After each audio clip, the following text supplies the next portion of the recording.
Navadhitamastu ma vidvishavahai. Om Shanti Shanti Shanti. Om Sadashiva Samarambham Shankaracharya Madhyamam Asmadacharya Paryantam Vande Guru Paramparam Shruti Smriti Purananam Alayam Karunalayam Namami Bhagavat Padam Shankaram Loka Shankaram Shankaram Shankaracharyam Keshavam Badarayanam Sutra Bhashya Kritau Vande Bhagavantau Punah Punaha Samasta Jana Kalyane Niratam Karunamayam Namami Chinmayam Devam Sadgurum Brahma Vidvaram.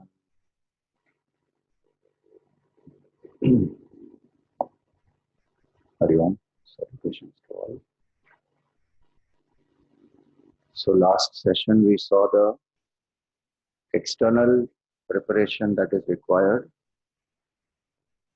for meditation. This lesson 21 also starts with some more external preparation in terms of how to prepare the mind and intellect before one sits for contemplation. So Gurudev here, he says that the mind gets distracted very easily by the world of objects, emotions, people, and senses pull that mind outside. So through the senses, the mind goes out and engages in the world. What we are trying to do in contemplation is to turn that within. So for millions of years, it has been living like that, especially when one has come from the animal realm. There, the survival of the fittest is the law. So what happens? All the time, the attention has to be outside, even for one's own safety, security. And one has lived like that. Now that mind, if we have to turn within, is not going to be very easy. So to withdraw the mind from the preoccupations, Gurudev says that three aspects have to be changed. What we have learned earlier as quality of thoughts, quantity of thoughts, and direction of thoughts. So the quality of thoughts, how does it change? When we serve selflessly, because the quality of thoughts must become positive and selfless. The more selfishness is there, the more extrovertedness will be there, and the agitations also will be there. Lesser the selfishness, lesser agitations, quieter the mind. So Karma Yoga, we have seen, is to serve with the attitude that I am dedicating this to the Lord. Whatever actions one does, the Lord is the highest. If I dedicate it to any other altar also, where I don't want anything for myself, I serve genuinely because I love the cause more than I. That attitude of Karma Yoga is a very important aspect, because these three, if I change, quality if I make it positive, quantity if I reduce, and direction if I turn introvert, then the mind can become quiet, equanimous, and such a mind can contemplate. So even before one sits for contemplation, these are things one has to finish. That one must have the attitude of seva, selflessness through the day. Continuously, when I serve that way, the craving for self-importance, I will reduce. What happens is, we want to retain that I and then experience peace.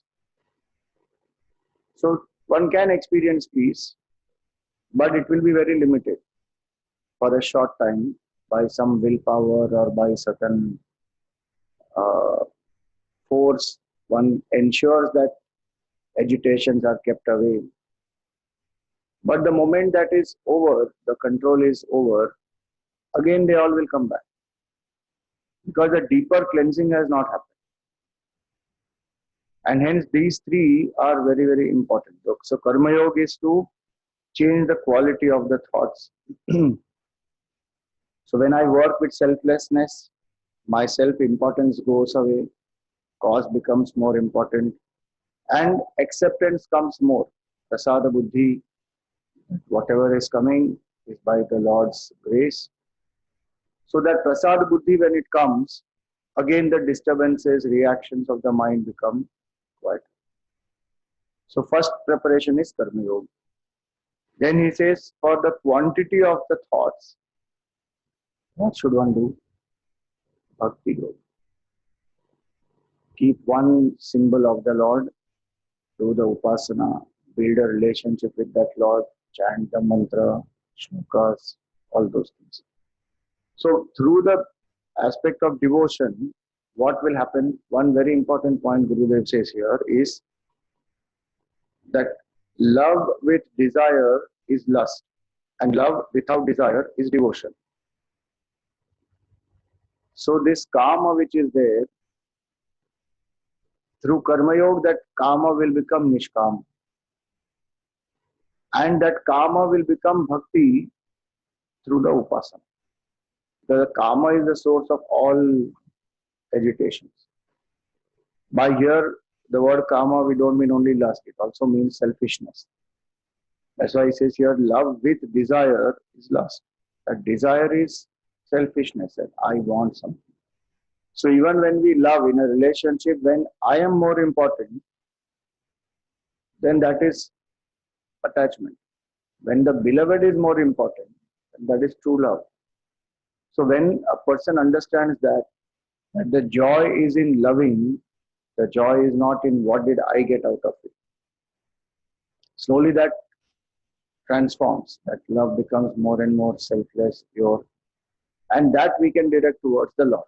So then through all the other practices, prayer, devotion, prostration, surrender of the ego, all these will help to reduce the quantity of thoughts. Generally, one sits in meditation to reduce the quantity of thoughts. Here, Gurudev says you finish that before, then sit for contemplation. Because we think that some technique is required to reduce the quantity of thoughts, and now if I chant a mantra, my quantity of thoughts will reduce. No doubt it will happen. But if Karma Yoga is not done and regular upasana is not done, then that is very difficult. Mind will start wandering. And bhakti, very, very important, is because the emotion has to engage. See, feeling for God when it comes, or truth, whatever you call God, truth, reality, when I feel for it, then the wandering of the mind will not happen, because love is the secret of concentration. Whatever I love, my mind won't wander in that.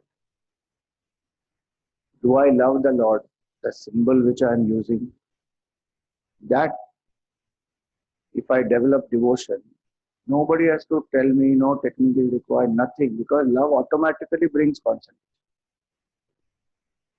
When I love to watch movie, I can keep watching. Mind doesn't wander. Play some sport, music, anything. Whatever the mind loves, there the mind will focus completely. Now, if I want to realize the truth, I must have love for the truth. If I want to realize God or reality, whatever we call it, love must be there for that. Then the devotion will ensure that the quantity of thoughts is reduced automatically. Because that's the nature of love. It will exclude everything else. Why? Because it is feeling so happy in engaging in what it loves. Nothing else is required. Why does the mind wander gently? Suppose I am doing Om Namah Shivaya. Why will the mind wander? Because love is not there for it. And it wants to derive happiness from thinking of something else. Some gulab jamun, some person, something it will keep thinking. Why? Because it loves that more. If devotion increases for Bhagavan, it will not go anywhere. And the strange thing is, people don't want to cultivate that devotion. One says, "It's all religious. I don't believe in God, but I want to meditate. I want to be peaceful." How much can one be peaceful? Or sometime one can be. Until the ego doesn't surrender. And ego can surrender only in love. No other condition ego can surrender. So Karma Yoga to improve the quality of thoughts. Bhakti Yoga to reduce the quantity. And then Jnana Yoga to turn the attention within and to contemplate steadily on the truth. So Shravan, Manan, Nididhyasan one has to do. Go to the teacher, listen to the truth, reflect on it, contemplate. In this course, when we spoke about the Mahavakyas, at that time we had done this. That how one goes to the teacher and then one has to listen to that Mahavakya. When we listen to the Mahavakya, it will not become my experience directly. If I am ready, it will become my experience directly. But otherwise, no. I have to reflect on it. How is it that I am not the body? How is it that the world is an illusion? I have to reflect more and more. And then sit for contemplation, where I reject and I assert. Reject who I am not and assert who I am. So this way, the direction has to change. If these three I have done properly, or any one I do deeply, fully. See, Karma Yoga also, if I do, Bhakti is there in it, Jnana is there. Bhakti Yoga also has Karma and Jnana. And Jnana Yoga also has Karma and Bhakti. Either I can follow all the three combinations, or I can follow any one. Depending on one's temperament, predominant temperament, what it is, according to that one has to choose. So this is one type of preparation where the mind has to get prepared. And one very nice line Gurudev has written here is in third page, second paragraph, the second last line. An individual thus pursuing the three paths slowly yet steadily becomes free from the entanglements of the material world and is able to turn the attention towards God. When this is achieved, the agitations in the mind are reduced and tranquility is created within. Such a mind alone is qualified to concentrate and meditate. It is qualified to concentrate and meditate. So three yogas are necessary for that. And this Gurudev is not saying by himself. Actually, this is in the Gita also. In the third chapter, Bhagavan replies to Arjuna. Because Arjuna is asking at the end of the third chapter, end of second chapter, there is Sthita Prajna Lakshana, the characteristics of a wise man, man of perfection. So in the beginning of the third chapter, Arjuna asks the Lord that, you spoke so highly about knowledge, and a man of wisdom is one who has firm knowledge that I am that pure consciousness. Then why are you telling me to act in this terrible war? I have to kill my own people. There Bhagavan replies that there are two paths. Lokesmin vividha nishtha pura prokta mayanaga. Jnana yogena sankhyanam karma yogena yoginam. Third verse of the third chapter. So there, what he told Arjuna, that one is a preparatory means, one is a direct means. The word Karma Yoga there is a preparatory means. That all the four yogas you can practice and prepare the mind. Once the mind is ready, then Jnana Yogena Sankhyanam. Then you sit quietly and contemplate on the reality. That is not Jnana Marg. That is Jnana Yoga.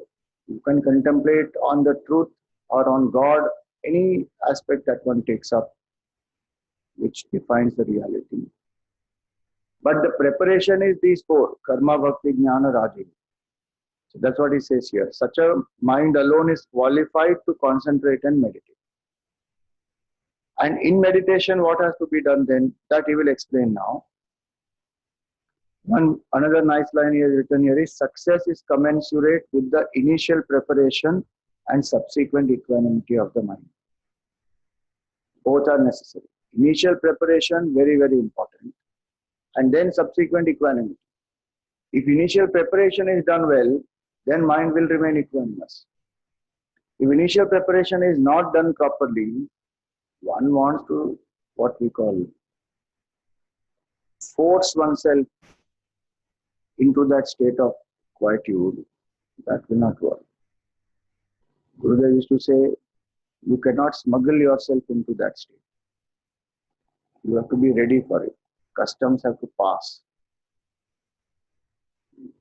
So in that way here, one cannot.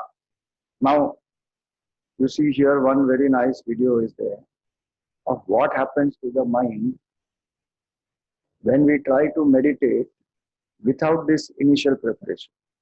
Why do that is people, man, suffering until because of his ignorance. He refuses to make use of his intellectual capacity to analyze. He is very good in analyzing the outer world. Science he progresses, but when he turns upon himself, he feels unhappy. And incapacitated as he never turns attention to it. Vimudha Tanupasya. Visheshena Mudha. Supreme idiots never understand this great thing. Gita says, supreme idiot means not that you are incapable of wisdom, but you refuse to think. What can you do? You are so preoccupied with the world of seeking a permanent happiness amidst the impermanent things. So fully engaged that you are not that attention cannot be turned. When they have thus understood it, they realize that so long as I am identified with the body, mind, and intellect, I am in that realm of time, change. So if I want a changeless state of bliss and happiness, I must go beyond the change. Beyond change means beyond the time. Oh, I see. And go beyond BMI. You realize the timeless, the permanent, the eternal, the immutable, the bliss. Okay, Swamiji. This Sunday. Now today I have got off. This weekend I'm going to meditate and go beyond the BMI and realize the Brahman. And Monday onwards, I will tell you all about Brahman. This weekend I am visiting Brahman. And you enthusiastically declare to the family that, look, tomorrow Sunday, see that the children go out and play. And you also keep quiet. Don't break saucers and plates and make noises here. Not even the bathroom flush should be wet. I am going to meditate. So the poor wife thinks that this is a new trick. Yeah. And your early morning onward, children have started asking you, Papa, when are you meditating? Not now. After breakfast. Always know that breakfast idea will disturb. You take breakfast, everybody gives breakfast, and everybody has got a strange look on their eyes, looking at you that you are going to meditate. You know, I don't know what is meditation, we don't know, but. And you enter. Children have been sent to the neighbor's house. There they may suffer. You are all right. And then when you are entering the room also, you told the wife. She doesn't want to sit down because the cushions may make a noise. You go into the room, lock the room. What are we going to do? Go beyond the beyond. In pure meditation. You sit down and you have heard that the great mantra is Hari Om, and you have started chanting in your mind, Hari Om, Hari Om, Hari Om. When the body says, "Right, it is too hard,"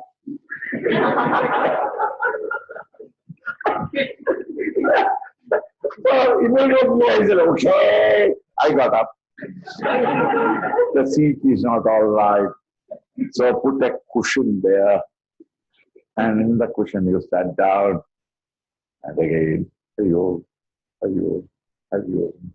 Then your skin told you, actually it's too hot. And you said, yes, it is hot.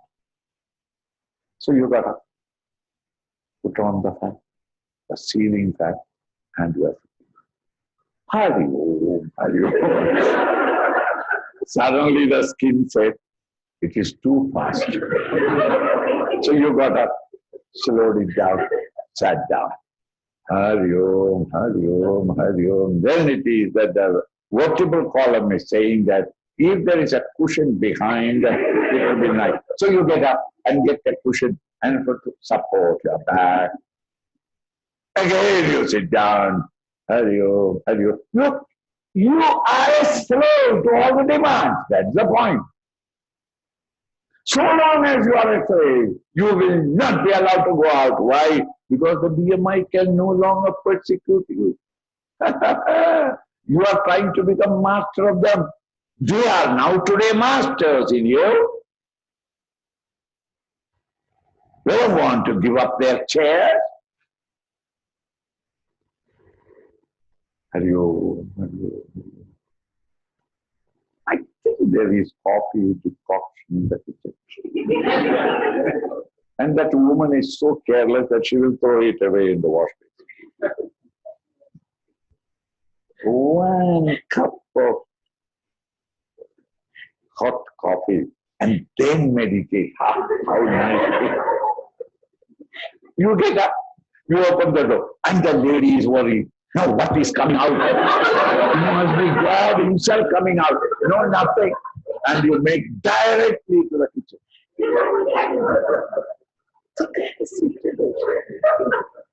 So she comes behind. Seva bhav. What do you want, honey? I will give you a... No, I don't want anything. But I thought that if there is decoction there and all, then don't throw it away. Nowadays the prices are very high. Take a cup of coffee. You go inside. Just think that you can. The more you try to meditate, the more the mind will persecute.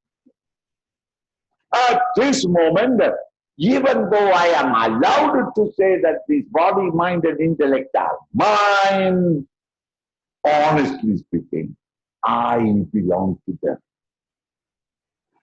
I will not just say the local constitution may give you all the freedom.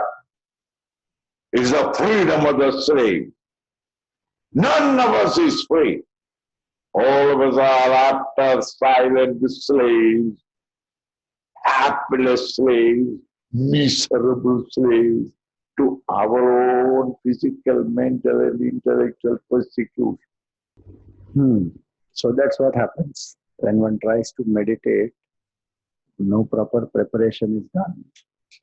Then that is what happens. How the mind wanders, how body disturbs us. So Karma Yoga, Bhakti Yoga, Jnana Yoga, three of them are to prepare properly and to bring the mind into the state of relative quietude. Detachment from the body, relative quietude, self-importance has reduced, devotion is there for the Lord, Vairagya is there in the buddhi, then proper contemplation will happen. Now this contemplation is for how long in a day? Maximum half an hour, 1 hour. Rest of 23 and a half hours I have to live, or 23 hours I have to live. So when Somebody asked Gurudev that for how long should I meditate? He said 24 hours. That person said, but how can I meditate 24 hours? He said, to have half an hour of quiet, peaceful meditation, you have to have 23 and a half hours of alert, vigilant living. So these three attitudes, Karma Yoga, Bhakti Yoga, Jnana Yoga, they will help the person to prepare for that half an hour.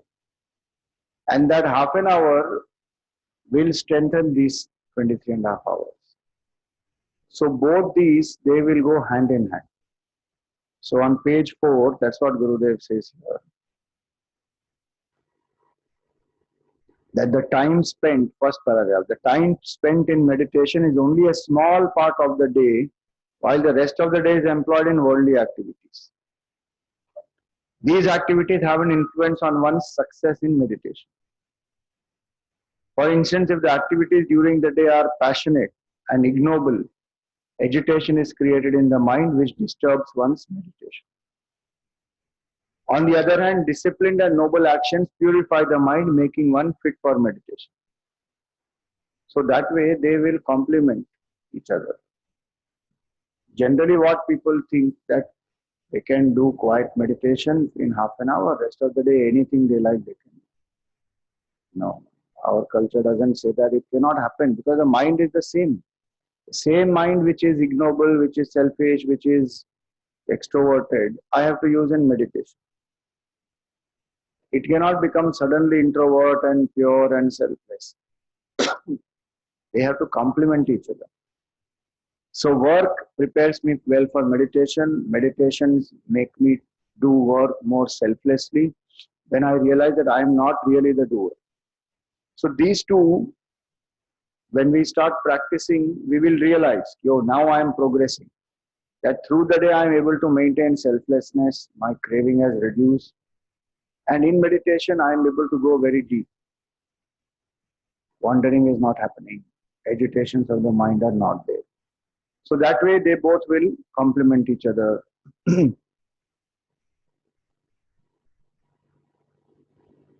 Gurudev says that in the three states that we go through, waking, dream and deep sleep, our buddhi is active in actually, Gurudev has said here waking and dream, but technically buddhi is not even active in dream state. Only in waking state buddhi is active, intellect. In deep sleep it is dormant. In dream, buddhi is again dormant, so the mind is doing random projection. So only in the one state, in waking state, one can control. Consciously, one can train the mind, control the mind through the buddhi, only in the waking state. In dream state, one cannot control the mind. Deep sleep, there is no mind. So in the waking state, to be able to control the mind, that's where he says that, the 4th page, 3rd paragraph, he says, however, control can be exercised in the waking state by remembering the Lord just before going to bed, and also continue to remember the Lord immediately upon waking up. This is a very nice thing that he has said, very practical point, that in dream I cannot control consciously. Deep sleep, no control is possible. Waking state, I am controlled. But when he said, 24 hours you should meditate, it is not just it's not just an exaggeration. It is a fact.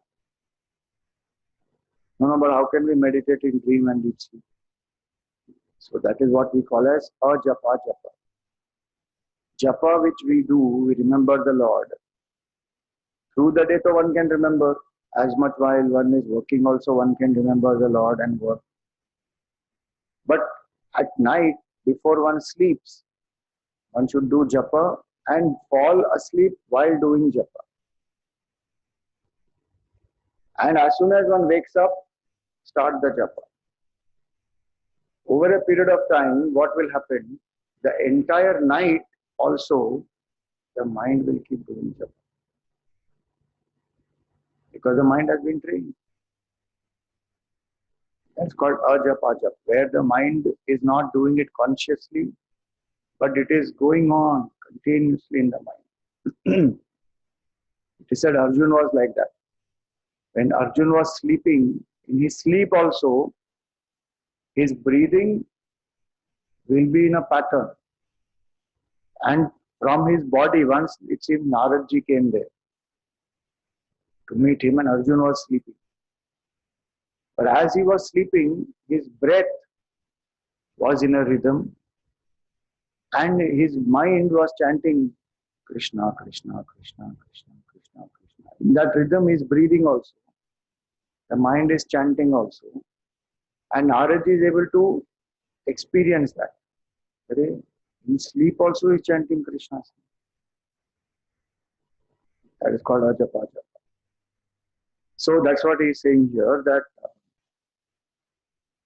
the last line in this same para, third para, he says, when this is done regularly, the mind begins to retain the memory of the Lord for the whole night, resulting in peace and tranquility, whereby the seeker unconsciously strengthens his or her devotion.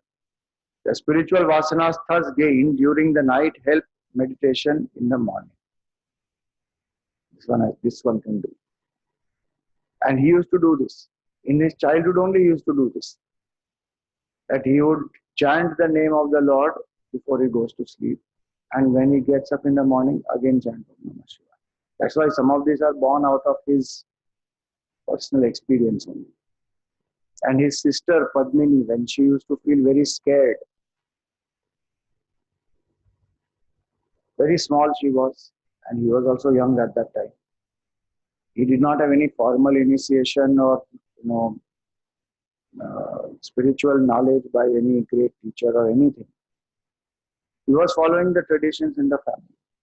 But at that young age also, he would comfort his sister, saying that because she used to get nightmares sometimes, and so she will get scared. So he used to tell her, chant this mantra, do the japa, go to sleep while chanting the mantra.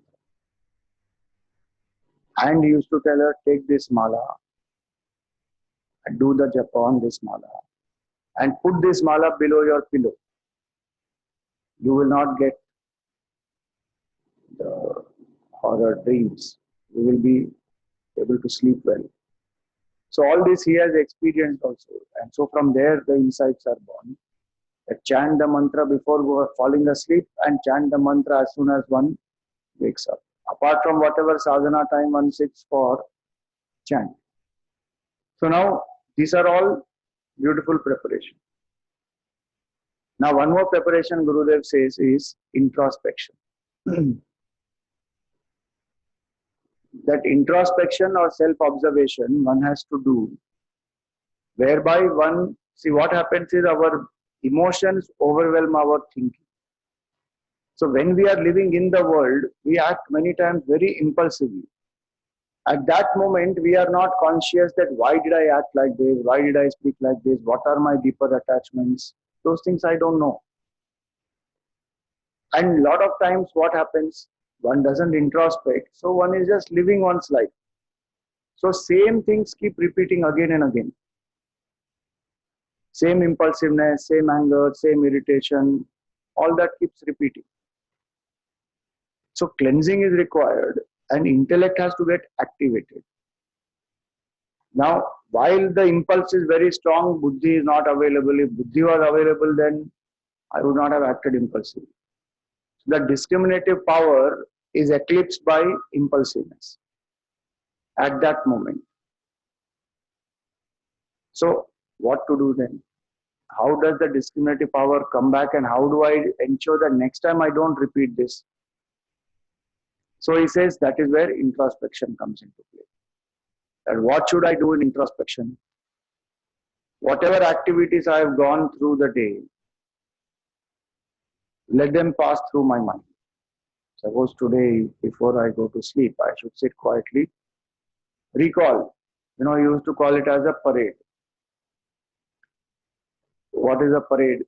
The person who is taking a salute, he stands and he just watches straight.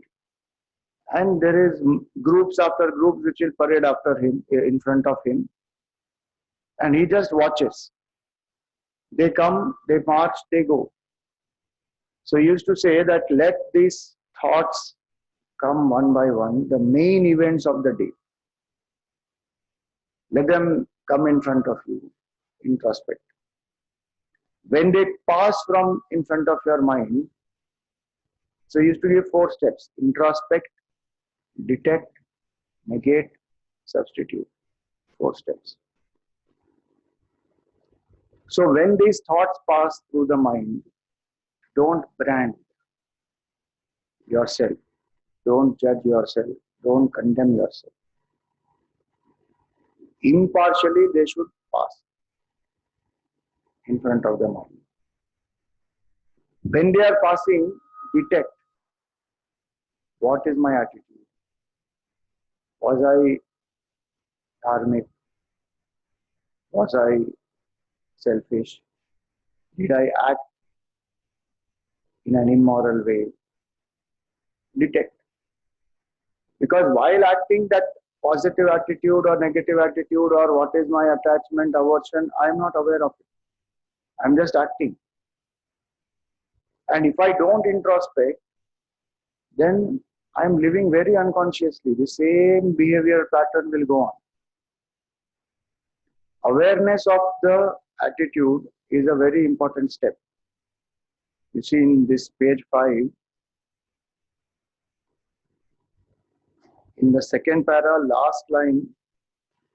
second last line, Gurudev says, in introspection, one has to merely observe the activities of the day without criticizing or correcting oneself. For such criticism and censure day after day may create a sort of cynicism or frustration in life. So in the first step, introspection, no criticism, no condemnation, nothing. Then what is the objective? Introspection brings about an awareness of one's own imperfections. Correction follows awareness as night follows the day. So first step is awareness. And how will I become aware? When I consciously allow the events to pass and then I detect what was my attitude. When I detect a positive attitude, let me encourage myself. If I detect a negative attitude, then what should I do?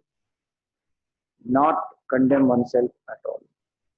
In the Gita also Bhagavan says, Na atmanam avasadaye. Don't condemn yourself. No, but I behaved so badly, I'm feeling so bad about myself. I should not have done this. Why did I do like this? Agreed, one may feel bad. That is, one is feeling that one should not have done it. That is not called self-condemnation. When I say I am a bad person because of this, I am a worthless person because of this, I am a useless person because of this, that is called condemnation. If I have done something wrong, I feel bad about it. That is very good. Because if I'm not even feeling bad about it and I'm justifying it, that anybody in my position would have done the same thing, then there's no hope of correction. If I'm genuinely feeling bad, why did I do it? I should not have done it. I knew it, but still I did it. I'm feeling bad. So then that is fine. That is called detecting. Detect what was the attitude, how did I act. And when I feel bad, half the part of negation is done. That I feel bad about it. So 50% of negation is over the moment I feel bad because I've accepted that yes, it was my mistake. I did wrong. Next 50% of negation is the desire to change. That I don't want to do this again. I genuinely feel bad about it. I want to change this behavior. How to change? So willingness to change and accepting that this was wrong. That is negation. That will negate it. Detecting is to identify the motives. Introspection is to impartially observe the activities of the day without any prejudice. Just like a third person would see, like the parade example is the third person is seeing the parade. People who are marching are being seen by someone else. So like that, as though I am not Mr. So and so. I am a third person watching Mr. So and so's behavior. That is called introspection. Impartially observe the behavior of this person through the day. Like what did this person do through the day? I am watching impartially. That is called impartial observation. So that is introspection. Then detect what was the attitude, positive, negative. A lot of people think introspection means fault finding. Introspection is not fault finding. I don't have to look for only mistakes. I have to detect my attitude through the day. If it was positive, wonderful. Encourage. That was a good thing. Now, if it is negative, then come to the third step. How to negate it? Genuinely accept, yes, I made a mistake. This was wrong. Don't justify. It may be even little, but one should not justify. And this is, I'm not talking about only something immoral which is done.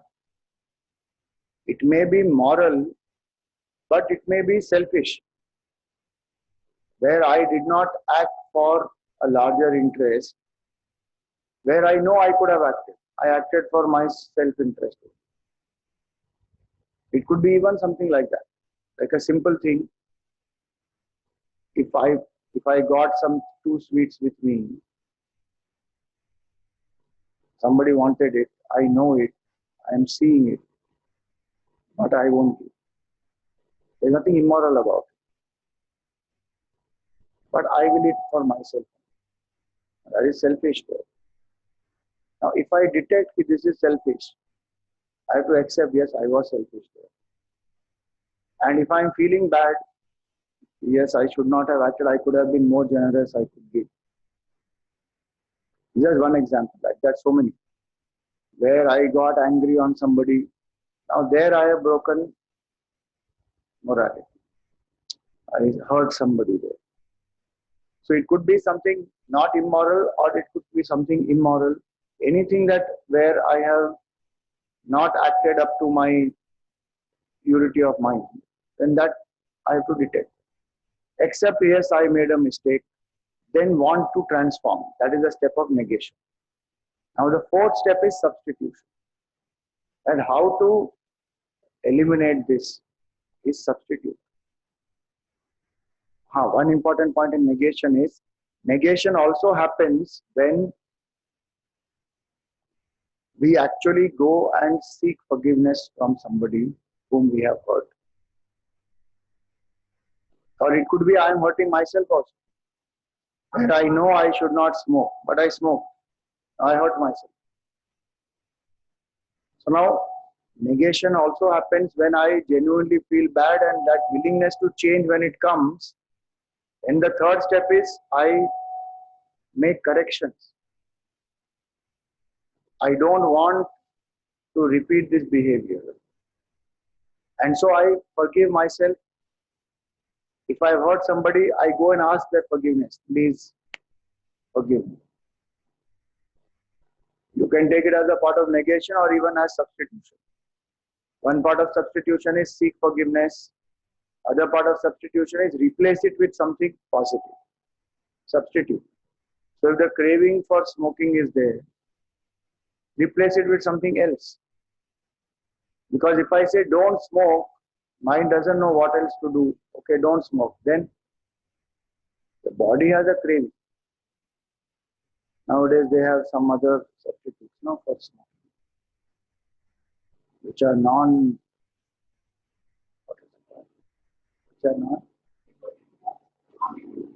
nicotine based. So tea, if I am very addicted to tea, then it is still tea.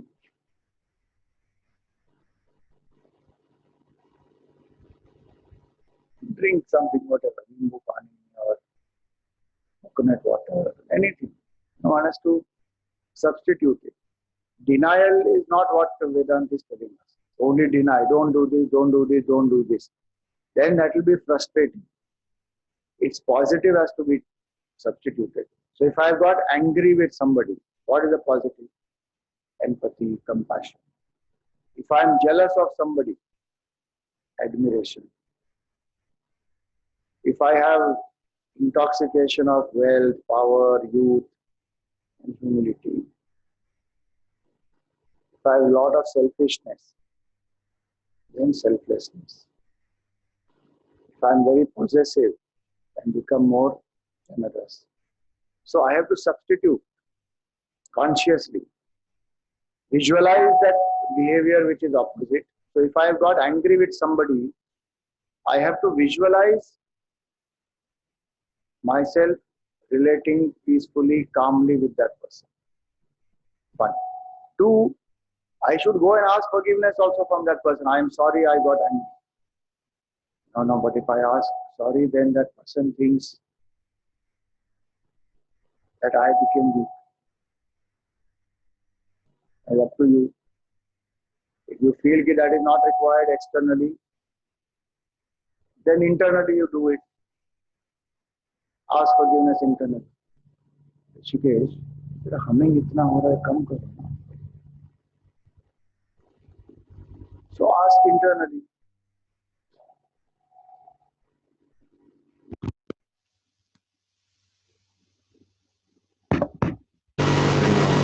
बहुत ही कम. हरि ओम, हरि ओम, हरि ओम. So when a person understands that very clearly, that if I substitute, I ask for forgiveness internally, externally, appropriately one has to ask, then slowly that tendency will reduce. Next time before I get angry,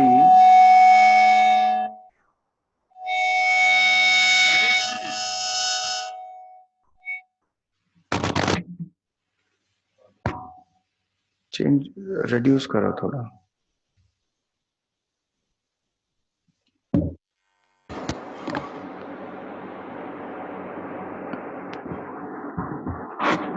Hariom.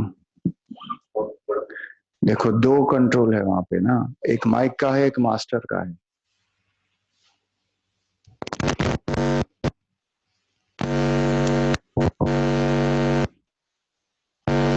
थोड़ा कम होना चाहिए, mic का थोड़ा बढ़ना चाहिए. हरिओम, हरिओम, हरिओम. थोड़ा और बढ़ाओ. Hariom. Yeah. So substitution is that where consciously I am substituting the positive aspect, because we cannot fight a negativity. If we fight a negativity, what will happen? It will strengthen. If I say I should not get angry, I should not be jealous, I should not have arrogance, those things, what will happen with that? The mind is entertaining the thought of anger. If I say don't be angry, the mind doesn't understand don't. Mind understands only angry. So I will strengthen it by saying that. And that's why you see in the world also, there's so many things that happen. Really solutions don't come out because they only fight. They don't substitute. You say,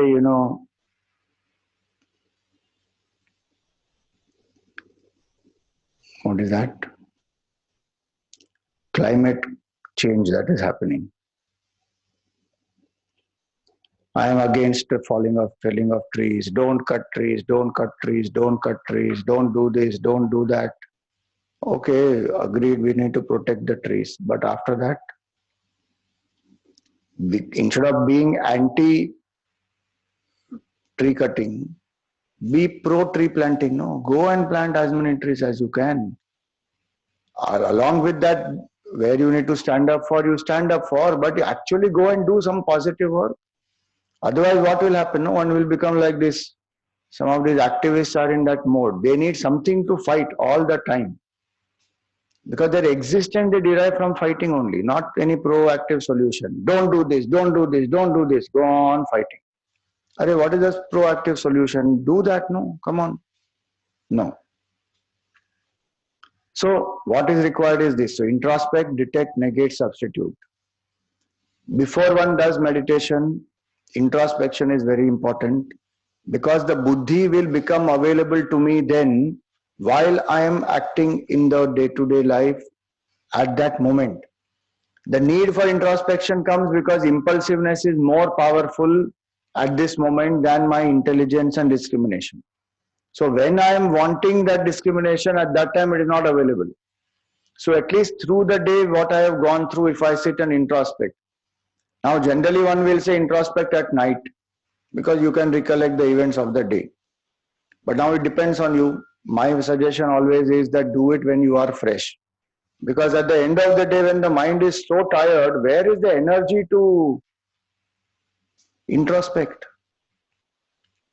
So if one says, after I come back from my work, just before I have my dinner, I'm fine, then introspect. Anytime, whenever one feels energetic, when he's not tired, exhausted, wanting to just crash, not at that time one cannot do introspection, because introspection requires energy. So whenever one is fresh, one should do that. And as we do this introspection, what will happen? You see in this page 5, last line, Gurudev says, when introspection is practiced regularly, the constant observation of one's own actions with their merits and demerits helps one to become conscious and watchful of the next day's activity. So I'm preparing myself to become more alert through the next day. When any action is consciously undertaken, then the discriminating intellect is available for application. That's where it is. How many relationships can be saved? How much turmoil can be avoided? How much guilt and all that feeling one goes through, all can be avoided if I have tuned my personality well through introspection. That my discriminative intellect is available when I am acting. Not in hindsight, I should not have done it, I don't know why I did it. Those aspects will go away from one's life. So that's how introspection becomes very helpful. So this is where it is now, the preparation Gurudev has completed. This is all preparation before one sits for contemplation. Now comes the actual process of what should one do in the seat of contemplation. As I said earlier, meditation is the state of effortless awareness of the divinity. The practice that leads to it is called contemplation. So the practice now is what Gurudev comes to. The next part of this chapter is the practice. What has to be done in this practice? What Gurudev spoke now in the video, that I have to go beyond the BMI. Go beyond the BMI means what? Not destroy the BMI. The notion that I am this body, mind, intellect, I have to transcend that identification. I am not this. That identification has to go. So we have learned Pancha Kosha also, Annamaya, Pranamaya, Manomaya, Vijnanamaya and Anandamaya. They are kosha because they are as though covering the self. What is the meaning of covering? The identification with Annamaya Kosha. I am tall, I am dark, I am young, I am old. That is covering the self. Pranamaya, I am hungry, I am thirsty. Manomaya, I am happy, I am sad. Intellectual. Vijnanamaya is I am successful, I am a failure, I am a believer, I am a non-believer, all that. Anandamaya is I am experiencing pleasure, bliss, joy. These are all through the layers, identified with the layers. These layers have to be transcended. That I am none of these, I am the witness enlivening all these five. My nature is pure consciousness. So that is what has to be done in the seat of contemplation. We are not trying to make the mind blank or thoughtless. That happens as a byproduct of this transcendence. But many people will make this as the goal. That what should be done in meditation? No thought should come. No thought. Then they will say, Swamiji, today I had no thought in my mind. How do you know? That there was no thought is also known by a thought, no? You recognized it that there is no thought. How? In the state you recognize that there is no thought now, meaning that is a thought or not. How is it possible to have no thought in meditation only when I lose my identity? So using all the different thoughts, whether it is name of the Lord or pointer of the self, I transcend the identification with the finite. That state what I discover of absolute silence is meditation. So now that is the purpose. Preparation is done, purity of mind is done, introspection is there, quality, quantity, thought, direction is changed. Now what to do? So first he says, find a quiet place to meditate.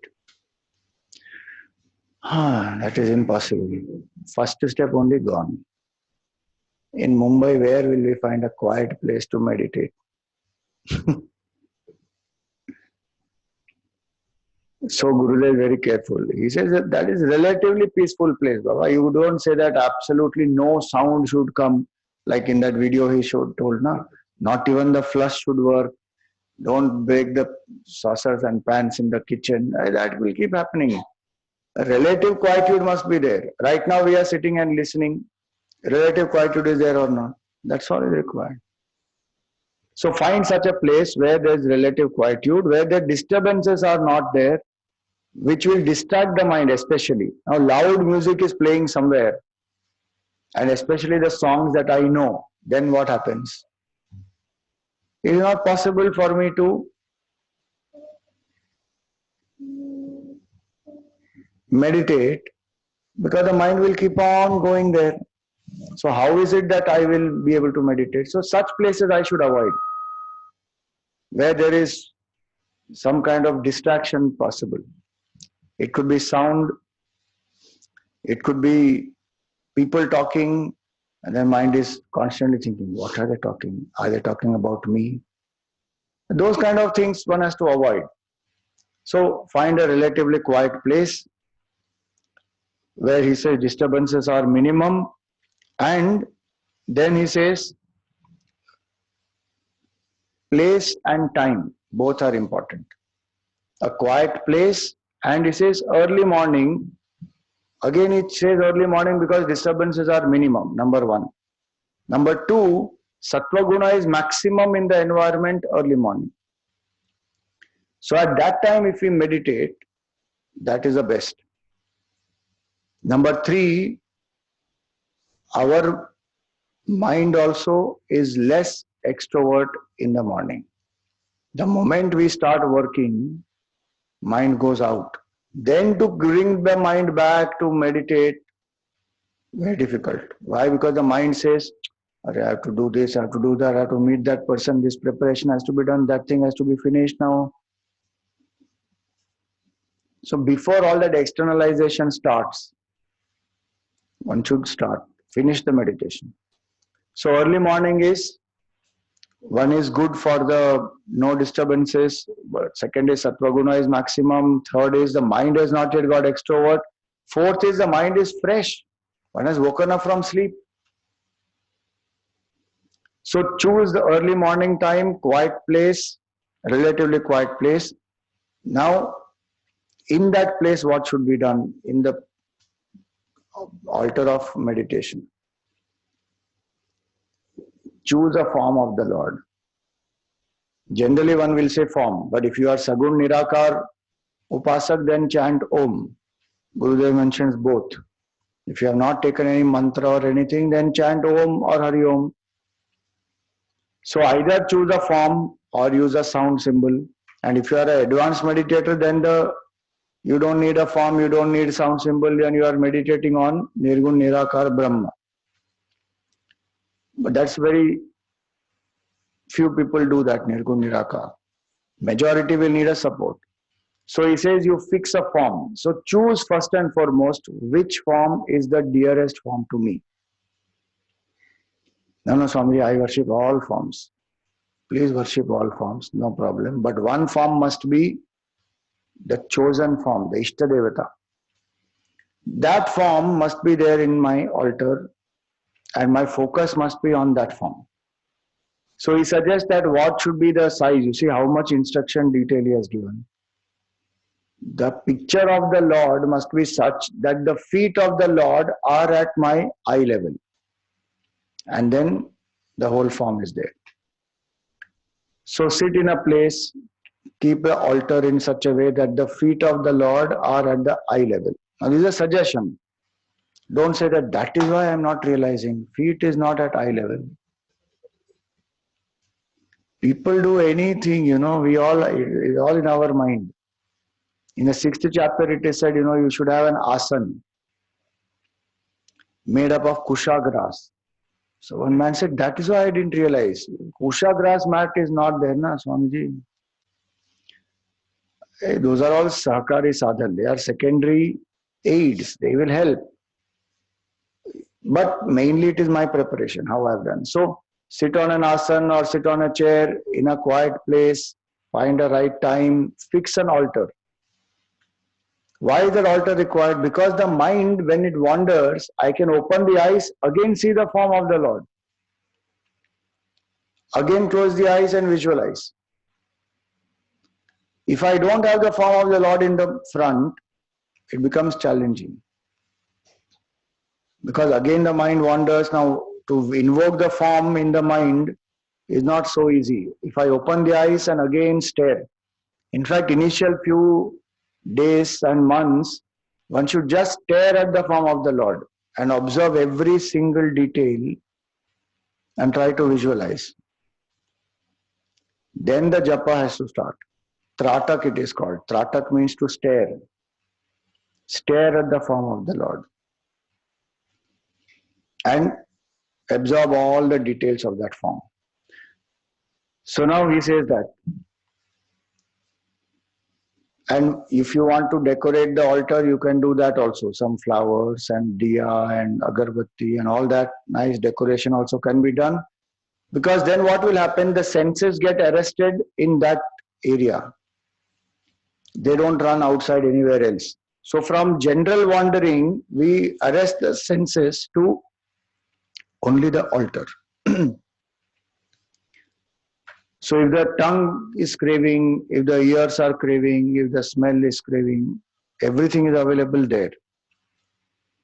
Prasad is there, agarbatti smell is there, flowers are there, chanting is there. So all the senses get engaged, form is there.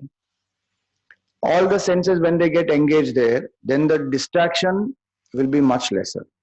So creating an altar, that's another beautiful step. Then what to do? I have to slowly withdraw the attention of the mind from the world outside to the body. So sit in a posture where the body does not cause pain. For that, the physical health of the body must have been taken care of before. I should have exercised properly, slept properly. What many people do is they don't sleep enough, then they will try to meditate. Then in meditation, one doses.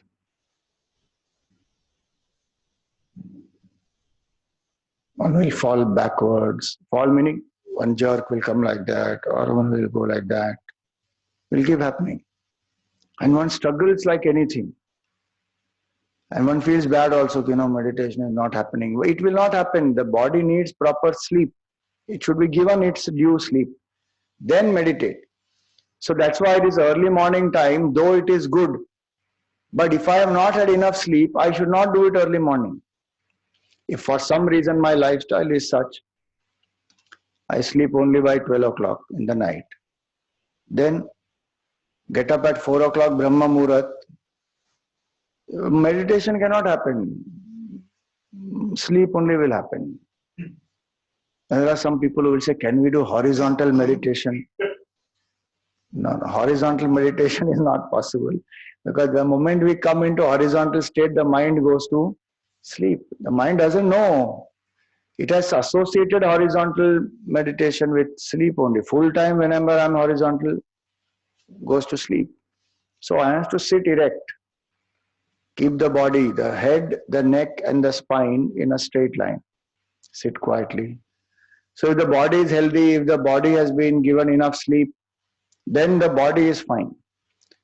So first, withdraw the attention from outside world to the body, Annamaya Kosha. See, the Panchakosha model is a very good thing. It is not an intellectual stuff alone. It is a process also. Withdraw from outside world to the body. Focus on the body from the top of the head to the toes. Full. Step by step. Visualize every part of the body. Now, how to sit also Gurudev has given. When we sit, the base must be maximum if you're sitting on the ground. Either use a chair like this, whereby the back support is there. Or if you sit down, use a pillow. So that the hips are above the level of the knees. That's to sit like this. If you sit like this, where the hips are above, knees are below, then the strain on the back is minimum. And one can sit erect also. But if one sits at the hip level, the hips and the knees are at the similar level, then there will be pain. So better it is to sit like that. One pillow, one thin pillow or a mattress down here, and then sit. And he says hands must be kept like this, palms facing the sky. These are centers of receiving energy. When we keep our hands like this, we receive cosmic energy also. We transmit also. Both will happen. That's why one says meditate like this. So keep the hands like this. The eyes should be gently closed. And then he says he calls it as the thought massage. What is this thought massage? One has to visualize the part of the body. Suppose one says, I visualize the left foot. So the left toe, the left ankle, and the left calf muscle. Now eyes are closed. My attention of the mind goes to that part of the body. And I take a deep breath and I say, relax, relax, relax. So mentally, I am massaging that part and I am sending the signal to the muscles to relax. This process, they also call it as Yoga Nidra, also they do this, as well as in modern terminology, it is called PMR, Progressive Muscle Relaxation, which Gurudev call it as thought massage. Massage the body with the thoughts. And very interesting it is. When one gym trainer told me that they have these machines, where the weights you can pull like that, those machines. In every machine, there will be one picture that which part of the body will get toned by this particular machine. So there will be a picture of a man and there will be, let us say, bicep, tricep. So they will color that in red or some such color to say that this is the part which will get toned. So very interesting, he told me, Swamiji, these people, so many people come and do exercise here, putting on their music, and then they come and just do the weight lifting and all that, pulling and all that they do. They don't get that much benefit. The real benefit will come to them if they do it with attention. That this picture, when it is shown, it is to say that when you are doing this exercise, your mind must focus on that part of the body. So if it is a bicep, then the mind must go to the bicep. When I am doing the exercise, the mind must go to the bicep. then maximum metabolism also happens, muscle also develops, burning of the fat also happens, breathing also is proper. He says the exercise is meant to align the body and there is a pattern to breathe. Very interesting it was when I spoke to him. In yoga, the breathing pattern is opposite to this gym. So it took some time for me to even get used to that. Because in yoga, if you bend down, you exhale. And you come up, then you inhale.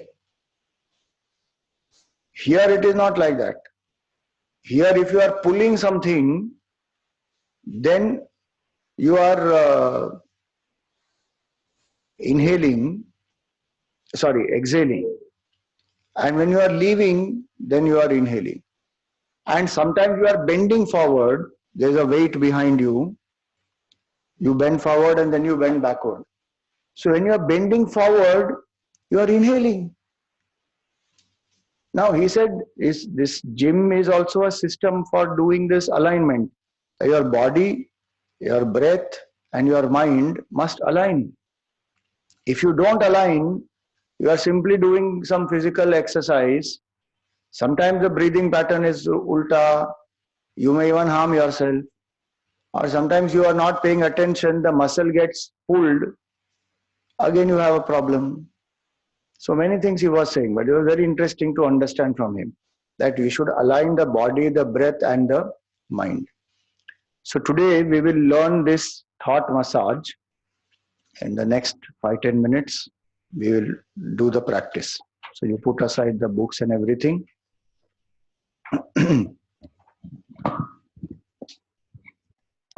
Rishikesh ये lights जरा बंद करो switch का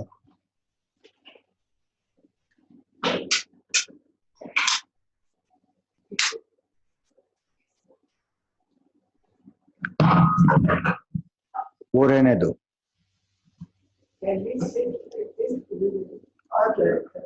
No, you can sit like this also with the feet down, but ensure that the feet are not hanging. The feet must be steady on the ground.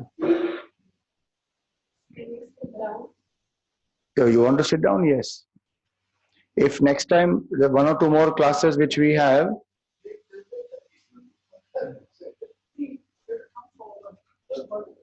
for today just come forward. Next time if you want, bring a pillow so that you can put it below the feet.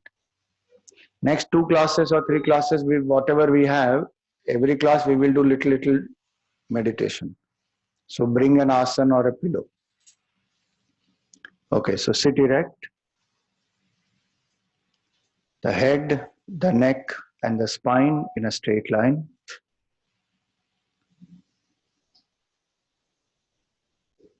Close your eyes gently. Relax the shoulders.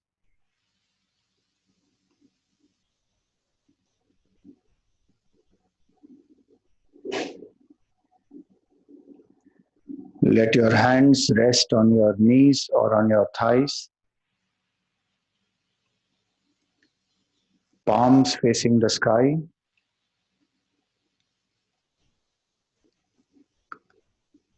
Bend your index finger to touch the tip of the thumb. The other 3 fingers are straight.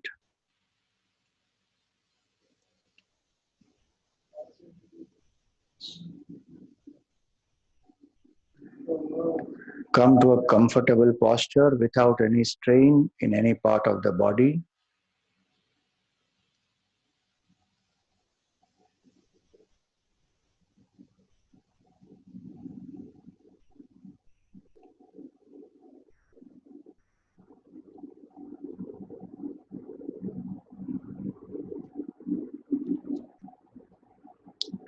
Invoke gratitude in your heart. Thank the Lord for all the blessings that we have.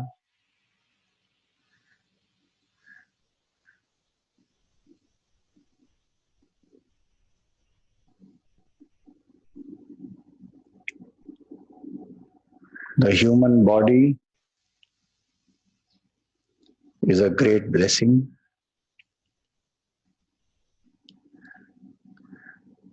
To come in contact with spiritual knowledge,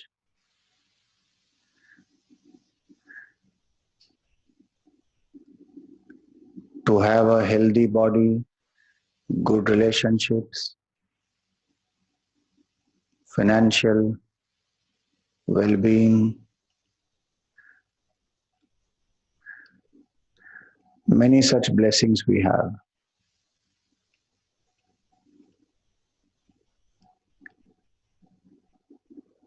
And today we are learning the first step in contemplation.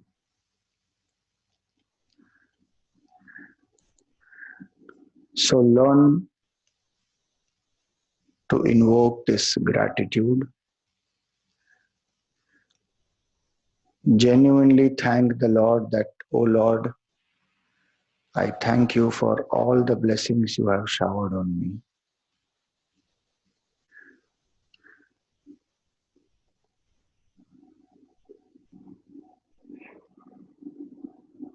This is the first step, which is preparation and posture.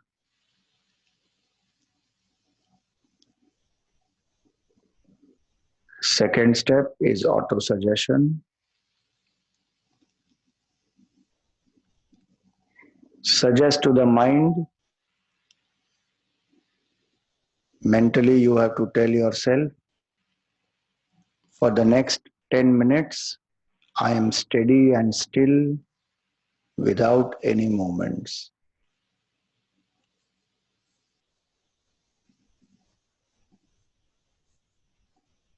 With all your willpower, tell your own self that for the next 10 minutes, I am steady and still without any movements.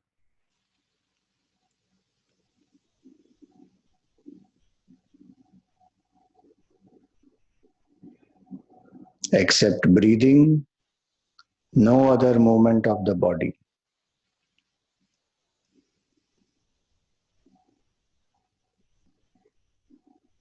A still body is very important for a still mind.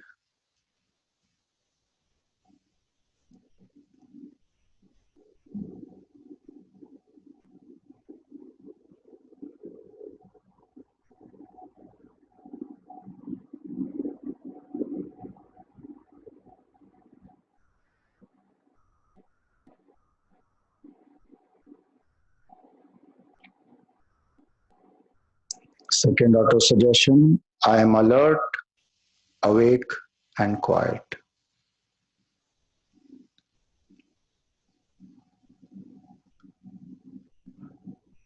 I am alert, awake, and quiet.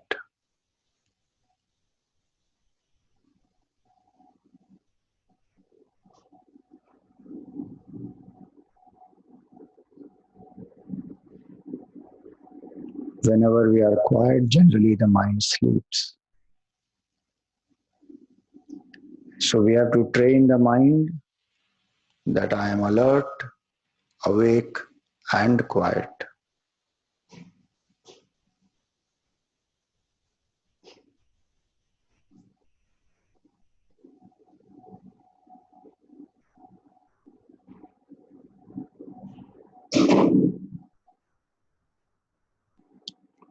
Third step,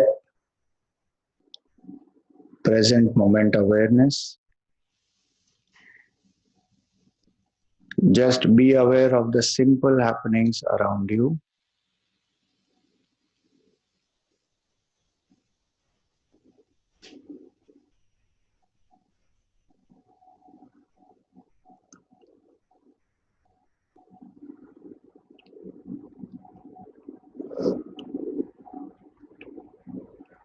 The sound of the AC, the chillness, the feel of the ground below your feet, the feel of your clothes, the simple things around you, just be aware.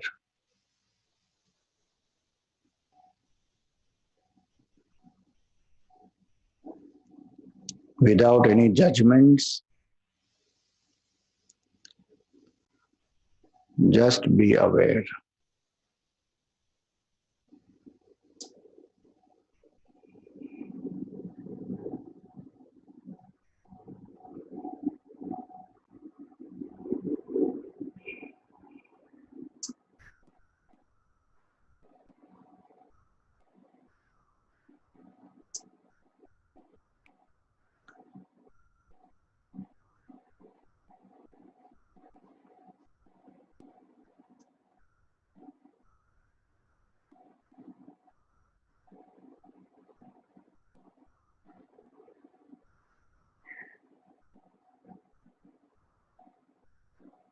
Fourth step is the relaxation of the body.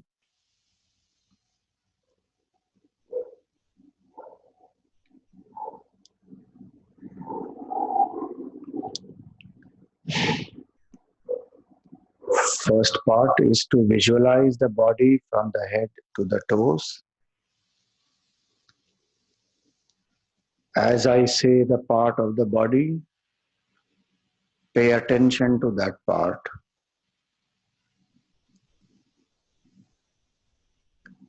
Be aware of your head.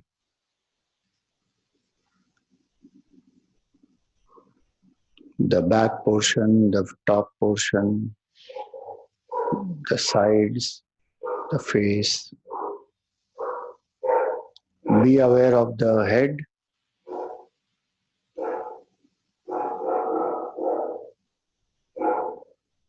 The neck.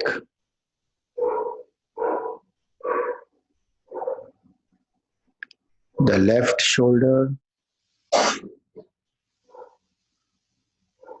The entire left arm up to the fingers.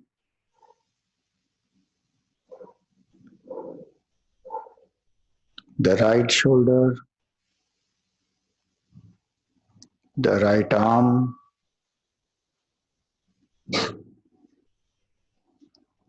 The elbow.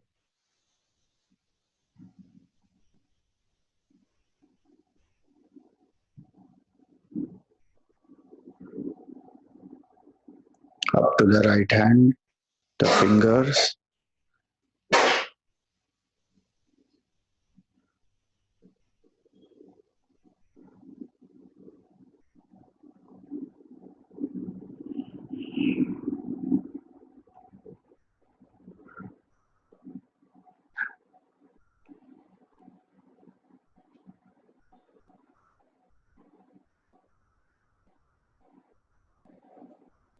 Be aware of your chest.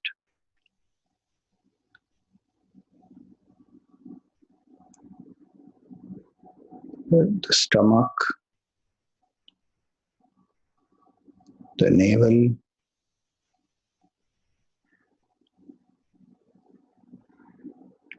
Be aware of your hips.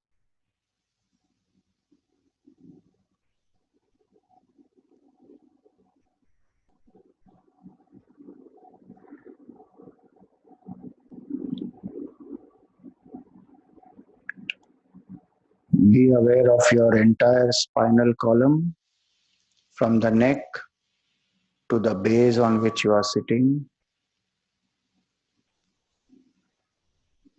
Be aware of your upper back, the middle, the lower back.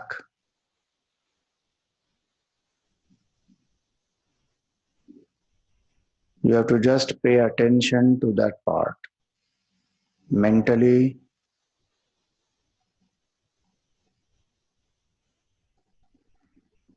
pay attention to that part.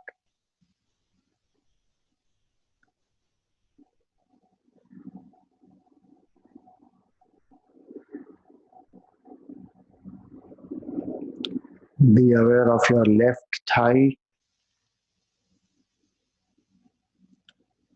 the left knee,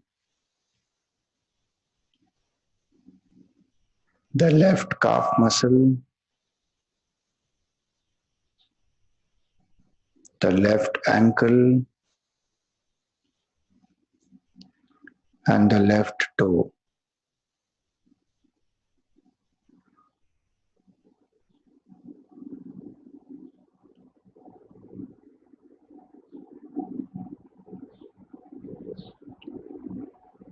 Same way, be aware of the right thigh, the right knee, the right calf muscle, the right ankle, and the right toe.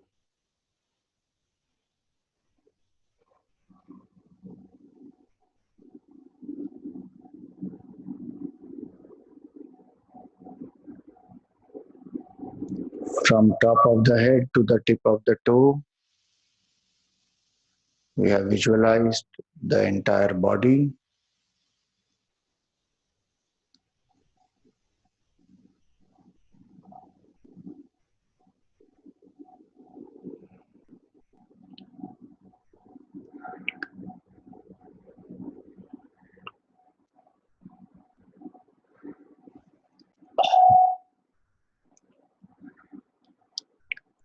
Now we relax each part of the body.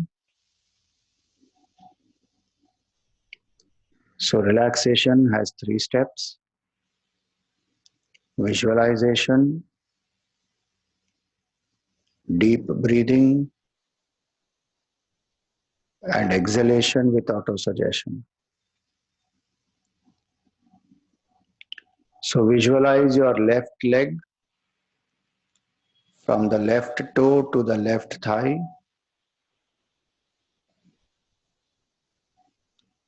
Feel that part of the body. Take a deep breath.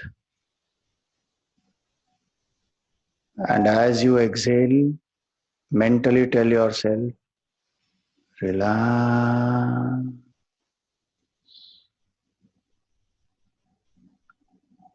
Once again, a deep breath. Relax.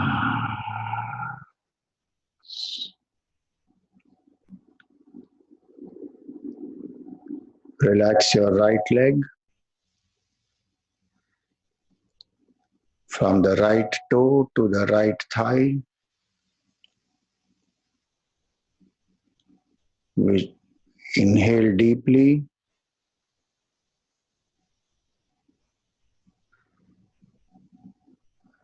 Relax.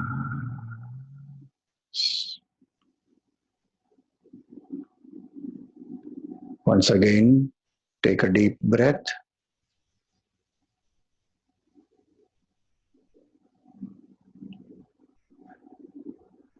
Relax.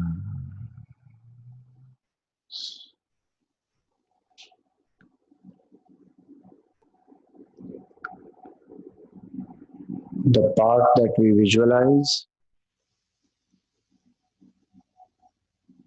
when we take a deep breath, the energy from the breath is consciously directed to that part. And the autosuggestion to relax helps that part to relax.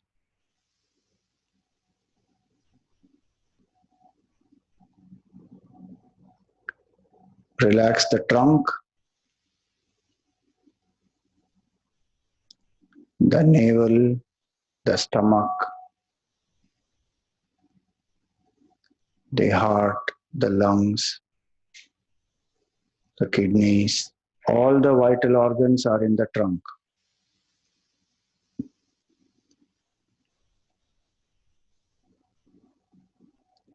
So visualize the trunk.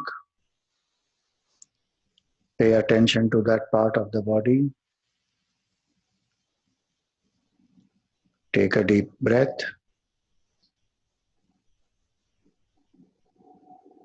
Relax. Relax.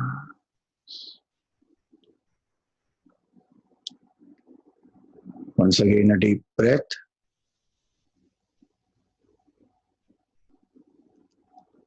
Relax.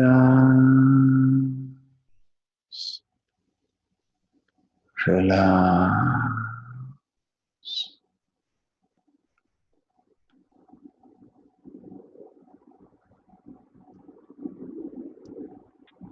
Relax the left hand from the shoulder to the fingers.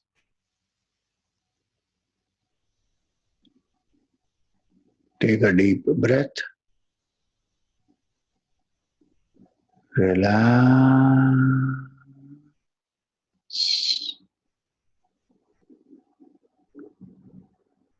One more deep breath.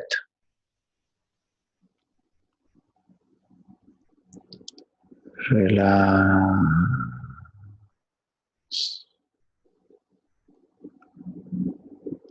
The slower the breathing, the better is the relaxation. So inhalation and exhalation both must be slow, steady, and deep.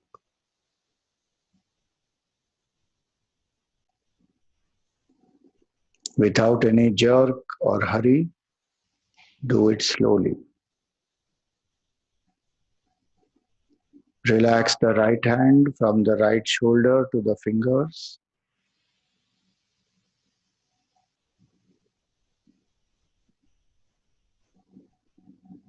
Take a deep breath.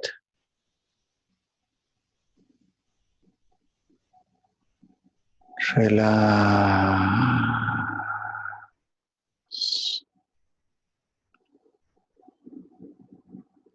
Once again, a deep breath.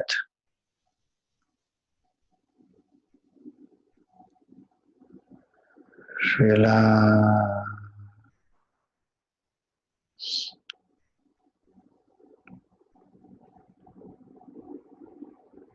Relax your entire back from the neck to the base.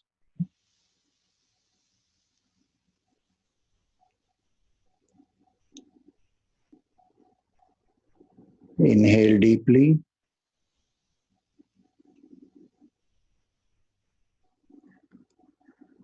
Relax.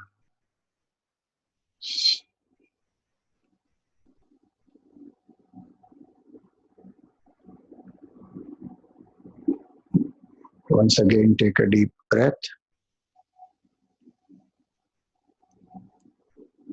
Relax.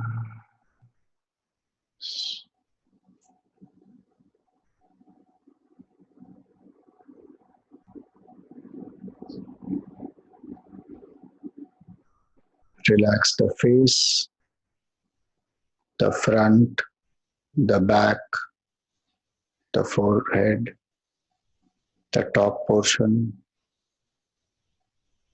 Relax the entire face.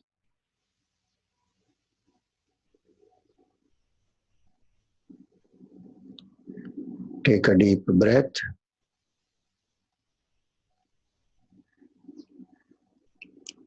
Relax.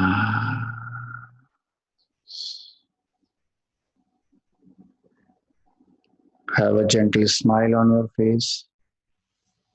It relaxes the face. Take a deep breath.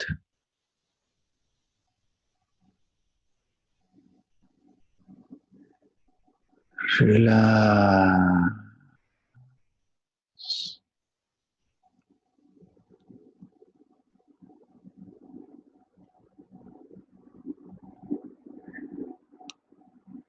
Once again, a deep breath.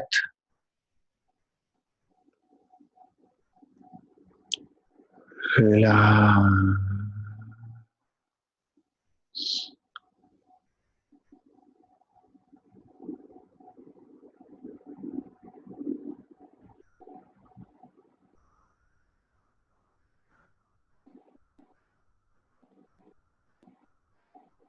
Continue to breathe slow, steady, and deep. Just inhale and exhale.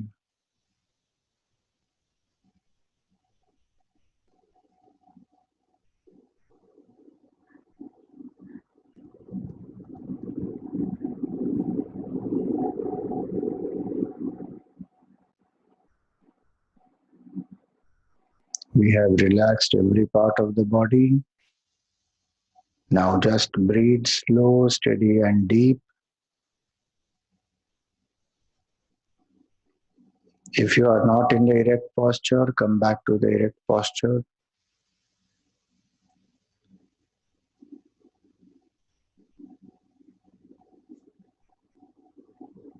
This is called as a thought massage.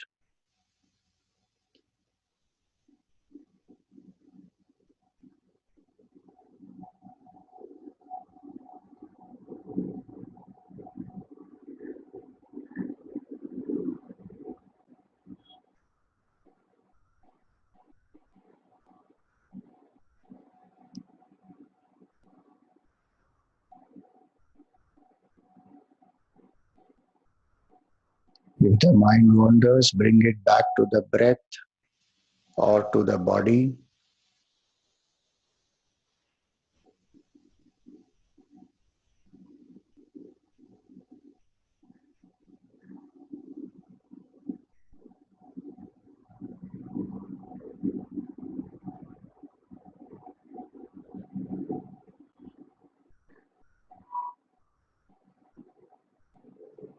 We pray for the well-being of the whole universe.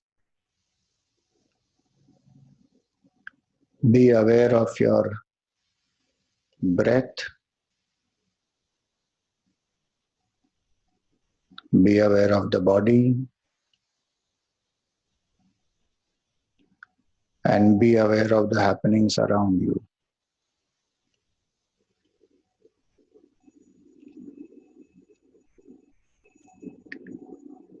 Pray to the Lord for ourselves and for everyone else that may we be healthy, may we be happy, and may we have no diseases or suffering.